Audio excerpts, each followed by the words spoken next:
Hi everyone, very good evening. And I know the topic of this video might seem very vague because the topic says strategy to score extra marks in judiciary examination. कौन से examination sir? Prelims की बात कर रहे हो, mains की बात कर रहे हो, यूपी की बात कर रहे हो कि एमपी की या राजस्थान की? हर जगह की स्ट्रैटेजी अलग होती है, हर जगह का तरीका अलग होता है, हर जगह की तैयारी का तरीका अलग होता है। तो फिर ये इतना जेनेरिक सा वीडियो कैसे? Now in order to answer all these queries, ये एक ट्रू जनरलाइज्ड वीडियो है, सारे स्टेट्स के लिए प्रीलिम्स और मेंस दोनों को कवर करता है। एंड ये बताना क्यों जरूरी है, क्या इसमें क्या एकदम बॉम्बास्टिक सी कोई चीज आपको मिलने वाली है? नहीं, नॉट रियली। ऐसा कोई बॉम्बास्टिक सा सोल्यूशन नहीं है कि ये कर लो बस और नंबर आ जाएंगे, ऐसा बिल्कुल नहीं है।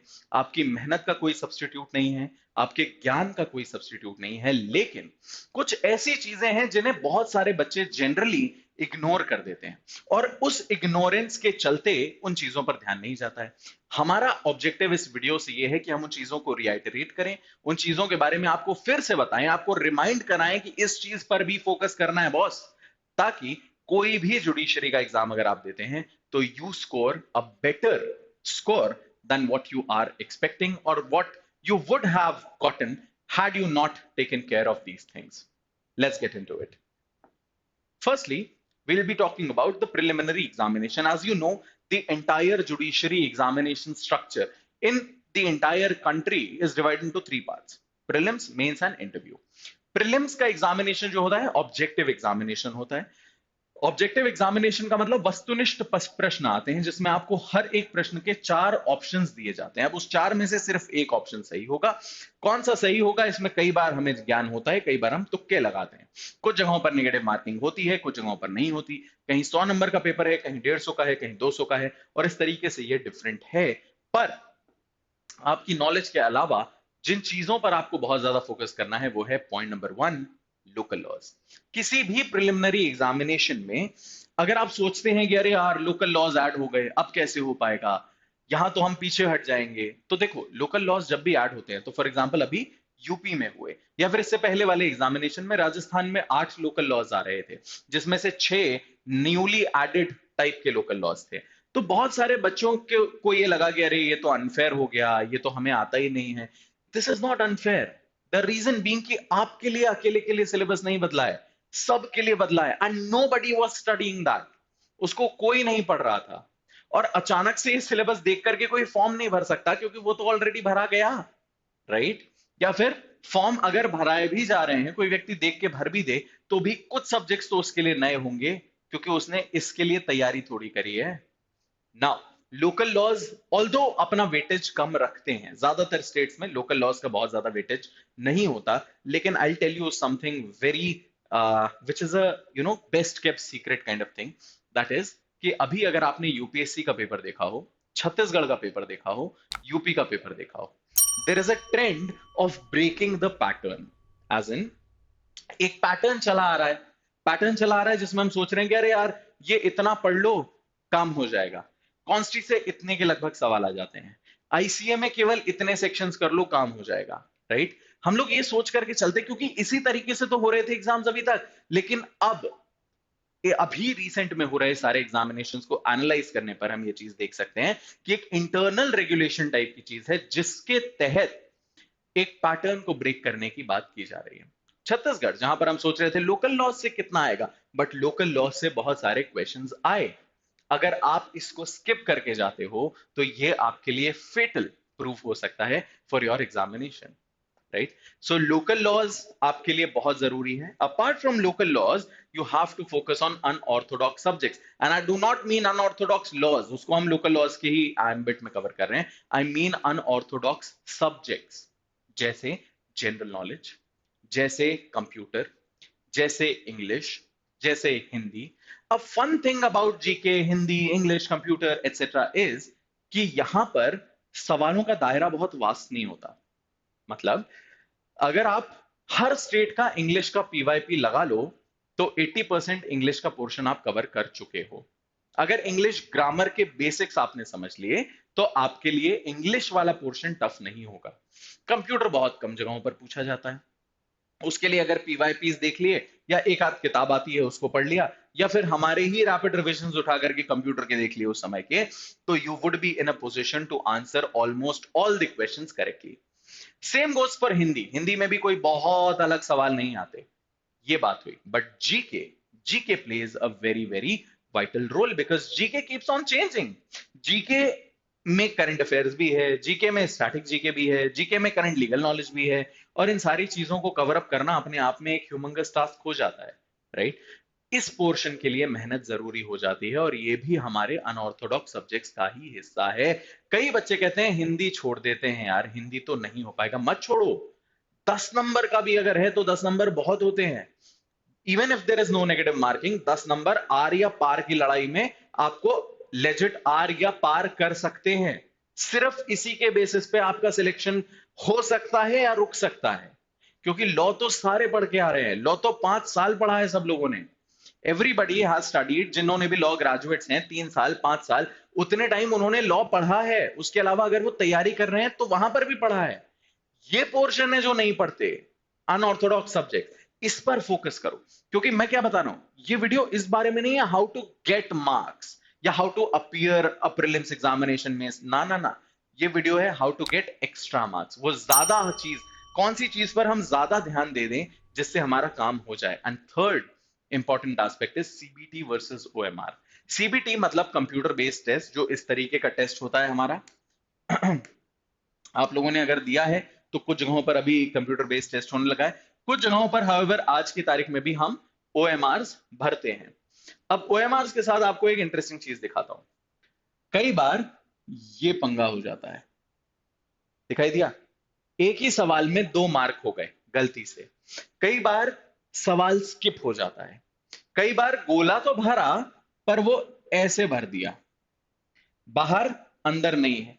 इन सारी चीजों को सॉफ्टवेयर कंसिडर नहीं करता है। आपके मन में होगा मैंने तो सही मार्क किया है, बट वो सही नहीं है, क्योंकि सॉफ्टवेयर उसको रिजेक्ट कर देगा, उसमें आपको 0 मिलेगा। गोला कैसे भरना है, टाइम मैनेज करते हुए कैसे लिखना है, सवाल देखकर उसी सवाल का जवाब देना है। बिकॉज आई नो पीपल जिन्होंने सवाल नंबर 10 की जगह सवाल नंबर 9 मार्क किया, और फिर खट खट खट खट खट सारे के सारे 5-6 सवाल गलत कर दिया। और 5-6 सवाल again stating in this competitive environment can be your आर या पार, राइट। सो सीबीटी में आपके पास ये लिबर्टी है, ये लेवरेज है कि आप उठा करके अपने पेपर को गो थ्रू कर सकते हो। बट गो थ्रू हमेशा करना चाहिए, हमेशा करना चाहिए। और उसके पीछे रीजन क्या है, ये नहीं कि आपने कुछ गलत किया होगा। ये होता है कि कई बार हम मार्क करते हैं और जो सिस्टम्स हमें मिलते हैं they are not the best systems available in the market, right. ऐसा नहीं है कि वो आपको i3 i5 i7 प्रोसेसर दे रहे हैं और ऐसा कुछ नहीं। एक सिंपल सा सिस्टम है, कई बार क्लिक करने में आप ए क्लिक कर रहे हो, बी क्लिक हो जाता है, दिस हैपेंस। उस चीज को चेक करने के लिए refer all the questions again. So what is important in this is revise. हमेशा सीबीटी के लिए अपने पेपर को लास्ट में रिवाइज जरूर करो, और ओएमआर फिल करते समय कॉशन बहुत ज्यादा बरतो। ये चीजें आपके स्कोर को ड्रास्टिकली इंप्रूव कर सकती हैं, although you might not realise it right now. Moving further, अब आते हैं मेंस एग्जामिनेशन पर। मेंस एग्जामिनेशन अधिकतर जगहों पर 3 4 5 6 पेपर्स का होता है, जिसमें लॉ भी पूछा जाता है। कुछ जगह हैं जहां लॉ नहीं पूछा जाता, पर जजमेंट राइटिंग ज्यादातर जगह आती है। कई जगहों पर ट्रांसलेशन डायरेक्टली आता है, कई जगहों पर लैंग्वेज आपसे एसेज एंड आर्टिकल्स के तौर पे पूछी जाती है। सो ये सारी चीजों पर हमारा फोकस होना जरूरी है। बट इसमें भी हमारे लिए सबसे जरूरी चीजें जो है, उसमें पहली चीज है हैंड राइटिंग। हैंड राइटिंग का ऐसा नहीं कि नंबर कट जाता है, राइट। कई बच्चे कहते हैं सर हैंड राइटिंग खराब है तो नंबर कटेगा क्या, नहीं। पर अगर हैंड राइटिंग खराब है पहले पेपर में, तो 6 घंटे बैठ करके लिखोगे तो लास्ट में कैसी होगी। एग्जामिनर पढ़ ही नहीं पाएगा तो वो नंबर कैसे देगा। अगर उसको समझ ही नहीं आएगा कि आपने क्या लिखा है तो वो नंबर कैसे देगा। वो हैंड राइटिंग के नंबर नहीं काट रहा है, उसे समझ नहीं आ रहा है आपने क्या लिखा। आपकी हैंडराइटिंग ऐसा नहीं है कि आप मोती पिरो के लिखो, कर्सिव में लिखो, ऐसा कुछ भी नहीं है। आपकी हैंडराइटिंग होनी चाहिए लेजिबल, पढ़ने में आए तो समझ में आ जाए कि क्या लिखा है। चिड़िया की टांग टाइप की हैंडराइटिंग नहीं होनी चाहिए, क्योंकि बिलीव इट और नॉट, जो चीज दिखने में अच्छी लगती है ना, वो चीज कंज्यूम करने का भी मन करता है। खाने पीने में नहीं देखते, जब खाने की कोई चीज दिखने में अच्छी लगती है तो मन करता है खा लें। पर कोई चीज कितनी भी टेस्टी हो, अगर वो दिखने में एकदम बेकार है तो आप हाथ लगाने से पहले भी उसको सोचोगे। सिमिलर चीज है, अगर हैंडराइटिंग देखकर ही आदमी का मूड खराब हो जाएगा, अरे यार क्या लिखा है यार, इसको पढ़ने में बहुत मेहनत लगेगी, तो वो ऑलरेडी आपको कम नंबर देगा, राइट। और अगर आपकी हैंडराइटिंग देखते हुए वो खुश हो जाए कि यार कितना प्यारा लिखा है, इसको पढ़ते हैं, उसको पढ़ने में आपका कंटेंट अच्छा होगा तो आपको और अच्छे नंबर मिलेंगे। So handwriting becomes a very important aspect. Second is your structure of the answers. Structure of answers से मेरा क्या मतलब है? स्ट्रक्चर ऑफ आंसर से मेरा ये मतलब है कि आपके आंसर का एक फ्लो होना चाहिए। आपके आंसर में एक इंट्रोडक्शन होना चाहिए, एक कंक्लूजन होना चाहिए, केस लॉज एक या दो हमेशा डाल देने चाहिए। आपको नाम नहीं याद है तो इलस्ट्रेशन के तौर पर डाल देना चाहिए। रेलेवेंट जितना भी पार्ट है, सेक्शंस हैं या केसेस हैं, उनको एक सिंगल अंडरलाइन कर देना चाहिए, राइट। आपके आंसर में हमेशा ये स्ट्रक्चर होना चाहिए, regardless of the fact 6 number का है, 8 नंबर का है, 10 नंबर का है।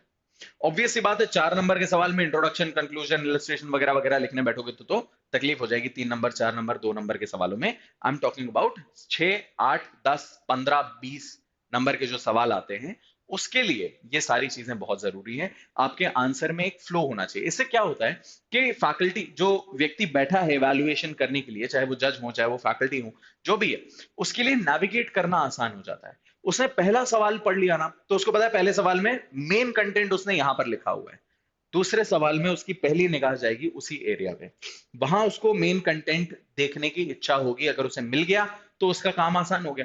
हमारा काम अपनी आंसर स्क्रिप्ट में सिर्फ सही आंसर लिखना नहीं है, हमारा काम अपनी आंसर स्क्रिप्ट में है एग्जामिनर का, पेपर चेकर का काम आसान बनाना। ये कैसे होगा? ये ऐसे होगा कि अगर हम डिफरेंसेस लिख रहे हैं तो किस बेसिस पे डिफरेंस किया है वो लिख दें, राइट। ये ऐसे होगा कि अगर हम केस लॉज कहीं पर मेंशन कर रहे हैं तो ऊपर एक केस लॉज की हेडिंग डाल दें। हम एक फ्लो मेंटेन करके चलें अपने हर आंसर का। इससे एग्जामिनर का काम आसान हो जाता है, उसे सारी चीजें पढ़नी नहीं। कोई इंपॉर्टेंट पॉइंटर है, हमने उसको एक लाइन से अंडरलाइन कर दिया, एग्जामिनर का काम आसान हो गया ना। यही हमें करना है। अगर उसका काम आसान हो गया तो वो आपको ज्यादा नंबर देगा, आपके लिए वो बेनिफिशियल रहेगा। Moving further, what you need to know the most, the most in the entire examination is time management. Generally अगर मैं मध्य प्रदेश के पर्सपेक्टिव से बताऊं तो हर एक नंबर के लिए आपको 1.8 मिनट का टाइम होता है। हर एक नंबर के लिए 1.8 मिनट का टाइम, मतलब अगर हम देखें कि एक 8 नंबर का सवाल है तो आप 15 मिनट लेकर के चल सकते हैं, राइट। 8 नंबर का सवाल है तो 15 मिनट का समय आप लेकर के चल सकते हैं कि साहब 15 मिनट है तुम्हारे पास, do whatever you want, right. अब उस 15 मिनट में पूरे 15 मिनट नहीं लेना है, दैट्स द कैच। बच्चे को लगता है कि यार मेरे 8 नंबर का सवाल लिखने के लिए 15 मिनट है, 15 मिनट इस्तेमाल कर, नहीं। अगर 15 मिनट है तो अपनी प्रैक्टिस में कोशिश करो कि वो 12 से 13 मिनट में आप उसको कर पा रहे हो। द रीजन बीइंग कि वो 12 से 13 मिनट में कर पाओगे तभी वहां 15 में हो पाएगा, क्योंकि वहां सारी चीजें होने वाली हैं, सारी चीजें। वो बंदा आपके सामने बंदा लाएगा कि भाई यहां पर साइन कर दीजिए, आपके बगल में किसी को खांसी आ जाएगी, कोई बेहोश हो जाएगा, किसी का पेपर गिर जाएगा, कोई जज साहब या अधिकारी आ जाएंगे एग्जामिन करने और आपकी नजर वहां चली जाएगी, प्यास लगेगी, वॉशरूम जाओगे, ये सारी चीजें टाइम खाती हैं। कहां से आएगा? यहां से आएगा। ये टाइम मैनेज करना बहुत जरूरी है। आपके हाथों को लिखने की प्रैक्टिस होना ही चाहिए और उतने ही समय में समयबद्ध तरीके से आपको ये सारी चीजों की आदत होनी चाहिए, डालनी चाहिए। This is what makes the entire difference. क्योंकि कई बार क्या होता है, बच्चे पूरा ही नहीं कर पाते, अपने आंसर्स को पूरी तरह लिख ही नहीं पाते। उनके पास समय उतना ही है और सवाल भी उसी के अकॉर्डिंग दिए हुए हैं, पर टाइम खत्म हो गया और एक सवाल रह गया। वो एक सवाल आपके लिए एक सवाल है, पर एग्जाम में उस सवाल की वैल्यू 8 नंबर है, आप सीधे 8 नंबर पीछे आ गए। अगर उस सवाल अगर उस सवाल में आपने थोड़ा भी लिखा होता, थोड़ा भी लिखा होता, तो 2 नंबर तो मिलते, 1 नंबर तो मिलता। ढंग की चीज लिखी होती तो 4 नंबर मिल जाते, क्या भरोसा, राइट। बिकॉज कंटेंट की quality is more important than content की quantity in any examination, right. So time को मैनेज करके चलना बहुत जरूरी है, सिर्फ मेंस में नहीं, प्रीलिम्स एग्जामिनेशन में भी। And finally one most important thing, in your mains examination is judgement writing. MP में तो हम कहते हैं कि जिसका पेपर 4 अच्छा हो गया उसका सिलेक्शन का चांस बहुत ज्यादा बढ़ जाता है। क्यों कहते हैं हम ऐसा? क्योंकि पेपर 1 पेपर 3 तो आप पढ़ रहे हो, लॉ तो आपने प्रीलिम्स के लिए भी पढ़ा है। लैंग्वेज एक ऐसा है जो अगर आप बोलचाल की भाषा जानते हो, बेसिक ग्रामर जानते हो तो हो जाएगा। लेकिन जजमेंट राइटिंग में अपने आप में पार्ट्स होते हैं।